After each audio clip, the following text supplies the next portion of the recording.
السلام علیکم میں یوٹیوب فیملی، امید کرتا ہوں اب سب ٹھیک ہوں گے۔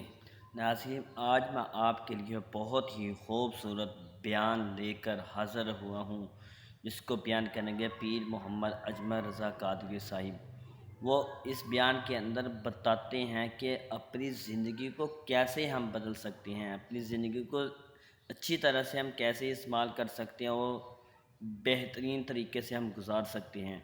تو وہ آپ اس بیان کو ضرور مکمل سنیے گا، اور اگر آپ میرے چینل پر نئے آئے ہیں تو سب سے پہلے میرے چینل کو سبسکرائب کر لیں، شکریہ۔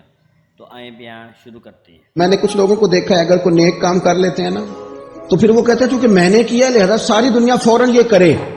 آپ یہ کیوں نہیں سمجھتے کہ رب نے آپ کو توفیق دی ہے تو آپ عاجز ہو جائیں اللہ کے بندے، آپ عاجزی اختیار کریں۔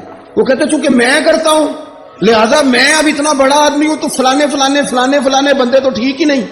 حضرت سعدی شیرازی کہتے ہیں کہ تہجد کا ٹائم تھا، پرانے زمانے میں نا لوگ مسافر اکثر رات مسجدوں میں آ کے گزارتے تھے، تو کہتے ہیں مسجد میں لوگ سوئے ہوئے تھے سارے، تہجد کا ٹائم تھا، میں تہجد کی نماز پڑھ رہا تھا، میرے والد بھی ساتھ تھے، تو میں نے اپنے ابا جی سے کہا یہ دیکھو کتنے بد نصیب ہیں، نفلوں کا ٹائم ہے اور یہ سوئے ہوئے۔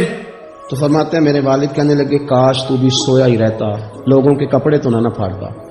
او خدا کے بندے، اگر تو نے پڑھی ہے تو تیرا اور رب کا رشتہ ہے، اس کی بنیاد پر تو دوسروں کو حقیر جاننے لگ گیا۔ علم پڑھے دا مان نہ کریے ماتا کی میں پڑھیا، او جبار کہار کہاوے متے روڑ دے میں دودھ کڑیا۔